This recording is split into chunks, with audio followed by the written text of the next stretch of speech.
Hello बच्चों, let's read the question. The question says each rarefaction on a longitudinal wave corresponds to what point on a transverse wave? Option A crust, option B throw and option C amplitude and option D wavelength. ठीक है बच्चों.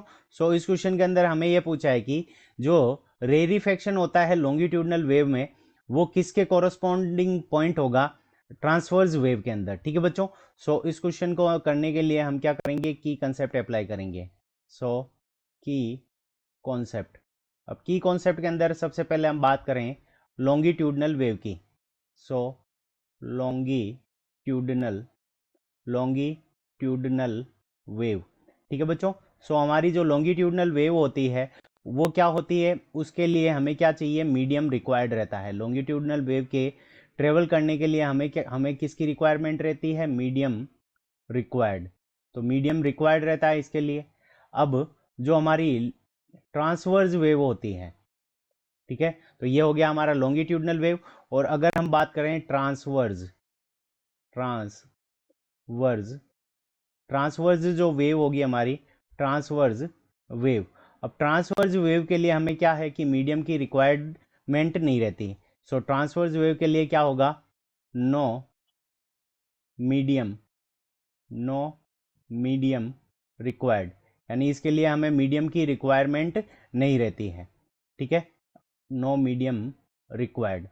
अब जब हमारी longitudinal wave travel करेगी, ठीक है बच्चों, जब लॉन्गिट्यूडनल वेव ट्रेवल करेगी तो उस कंडीशन के अंदर मीडियम रिक्वायर्ड है. तो मीडियम के जो पार्टिकल होंगे उनके बीच में क्या होगा, कंप्रेशन एंड रेरिफेक्शन. तो कंप्रेशन और रेरिफेक्शन क्या होगा, वो उसके थ्रू वेव हमारी क्या करेगी, ट्रेवल करेगी. अब बात करते हैं कंप्रेशन और रेरिफेक्शन की. तो कंप्रेशन के अंदर क्या होंगे कि सपोज करो ये मीडियम के पार्टिकल हैं, एयर के पार्टिकल. तो यहाँ पे कंप्रेशन की कंडीशन के अंदर मीडियम के पार्टिकल्स क्या रहेंगे, बहुत भी पास पास में रहेंगे. और रेरिफेक्शन की केस के अंदर जो मीडियम के पार्टिकल रहेंगे वो क्या रहेंगे, हमारे दूर दूर रहेंगे. मीडियम के पार्टिकल क्या रहेंगे, दूर दूर रहेंगे. यानी ये क्या करेंगे, लेस वाइब्रेशन करेंगे रेरिफेक्शन के केस के अंदर.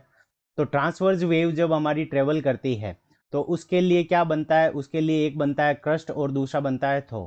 ठीक है. सो क्रस्ट और थो क्या होता है उसको समझने के लिए हम डायग्राम देख लेते हैं. तो क्रस्ट के केस के अंदर क्या होगा कि मीडियम के पार्टिकल पास पास में रहेंगे, यानी वो ज़्यादा वाइब्रेट कर रहे हैं, तो इसको कहेंगे क्रस्ट.